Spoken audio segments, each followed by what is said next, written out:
ভাইভব সূর্যবংশী কিছুদিন আগে যাকে আমরা হেড করছিলাম কি এই 15 বছরের খেলোয়াড় কি বা করতে পারবে ইংল্যান্ডের বিরুদ্ধে যে সিরিজটা গেল সেই সিরিজে সে কিনা এখন সবার প্রশংসার যোগ্য হয়ে উঠছে। জিম্বাবুয়ের সাথে প্রথম টি-20তে এবং থার্ড টি-20 মানে 3 নম্বর টি-20তে এত ভালো খেলেছে এবং শেষ টি-20তে পুরো মাচিয়ে দিয়েছে 49 বলে 81 রান এবং ম্যাচটাকে যে ধরে ধরে একটা ভালো রানে পৌঁছে দিয়েছে। সূর্যবংশী কিন্তু প্রমাণ করে দিয়েছে কি তাকে কিন্তু এখন ইন্টারন্যাশনাল ম্যাচ থেকে মানে সরানো কিন্তু অসম্ভব, কারণ সে যে তার জায়গায় যে পাকাপোক্তা করতে চলেছে এবং অলরেডি করে নিয়েছে সেটা কিন্তু এই ম্যাচে প্রমাণ করে দিয়েছে।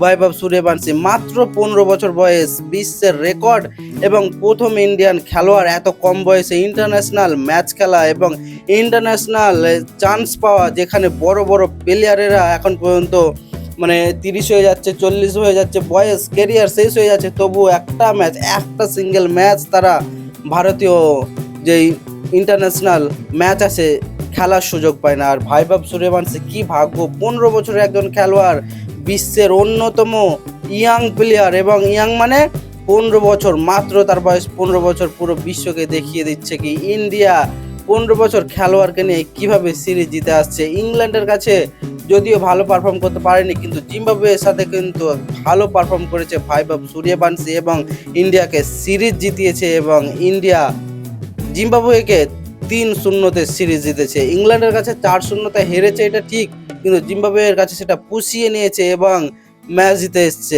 দল যেই হোক, ছোট বড় যাই হোক, হ্যাঁ ইংল্যান্ডের সাথে হেরেছে ঠিকই, কিন্তু জিম্বাবুয়েও কিন্তু এখন মোটামুটি একটা ভালোই দল। সেখানে ইন্ডিয়ান টিম গিয়ে তাদের ঘরের মাঠে তাদেরকে যে এইভাবে হোয়াইট ওয়াশ করতে পেরেছে, অবশ্যই এটা খুশি। এবং ভিভিএস লক্ষ্মণ যেই গৌতম গম্ভীরের জায়গায় নতুন কোচ, তারও কিন্তু প্রশংসা পাওয়ার যোগ্য, কারণ তার কোচিংয়েই কিন্তু আজকে ইন্ডিয়া টিম তিনটে জিতেছে এবং বাকি যে প্লেয়ারগুলো আছে সবাই ভালো খেলছে। ভাইভব সূর্যবংশী ফিউচারে মানে এক অন্যতম বড় স্টার প্লেয়ার হতে চলেছে, এটা তোমরা মিলিয়ে নিও। হ্যাঁ বন্ধুরা, ভাইভব সূর্যবংশী একজন বড় স্টার প্লেয়ার হতে চলেছে।